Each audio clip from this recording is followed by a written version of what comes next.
In this video, we will discuss about the conditions at boundary surfaces. Boundary conditions అంటే ఈ వీడియోలో explain చేసుకుందాం one by one. ఈ boundary conditions అనేటి Maxwell equations in integral form can be word used to get the information at the boundary surface between different medias. ఇది ఏం చేస్తుందంటే Maxwell equation యొక్క ఇంటిగ్రల్ ఫామ్లో ఉన్నప్పుడు ఇది దేనికి యూజ్ చేస్తుంది?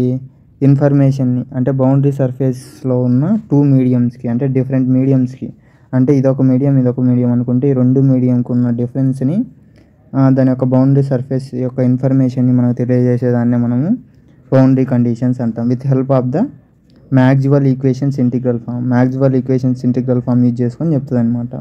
నెక్స్ట్ ఫస్ట్ బౌండరీ కండిషన్ వచ్చేసి tangential component of electric field E is continuous across any discontinuity. Tangential component ఉంటుంది కదా, దాని యొక్క ఎలక్ట్రిక్ ఫీల్డ్ ఇక్కడ టాంజెన్షియల్ అని ఎందుకన్నా ఇక్కడ tan1 tan2 ఈ రెండు వచ్చేసి ఈక్వల్ అనమాట. ఎందుకంటే డిస్కంటిన్యూస్ ఉంటుంది. ఈ బార్ tan θ1 ఈ బార్ tan2. నెక్స్ట్ సెకండ్ చూసుకుంటే the tangential component of magnetic field magnetic field దేంతో ఇండికేట్ చేస్తాం? Is continuous across any surface expected at the surface of perfect conductor at the surface of perfect conductor the tangential component of is discontinuous but quantity equal to the surface current density అంటే ఏంది?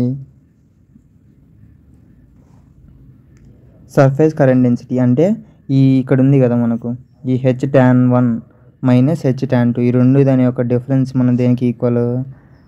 Surface current డెన్సిటీకి equal అనమాట. ఇక్కడ S అని పెట్టుకోవచ్చు. J suffix S, ఇది surface current density అనమాట. Next third వచ్చేసి a normal component of B continuous across any discontinuity. B అంటే ఏంది మనకు? మ్యాగ్నెటిక్ ఫ్లక్స్ డెన్సిటీ అనమాట. ఈ రెండు వచ్చేసి ఈక్వల్. అక్రాస్ ఎనీ డిస్కంటిన్యూస్ అంటే ఈక్వల్ అనమాట. అంటే BN1 equal to BN2. Next last one వచ్చేసి ఇది last boundary condition. The normal component of D అంటే ఏంది? Electric flux density. అదే బి అంటే మ్యాగ్నెటిక్, ఇది డి అంటే ఎలక్ట్రిక్.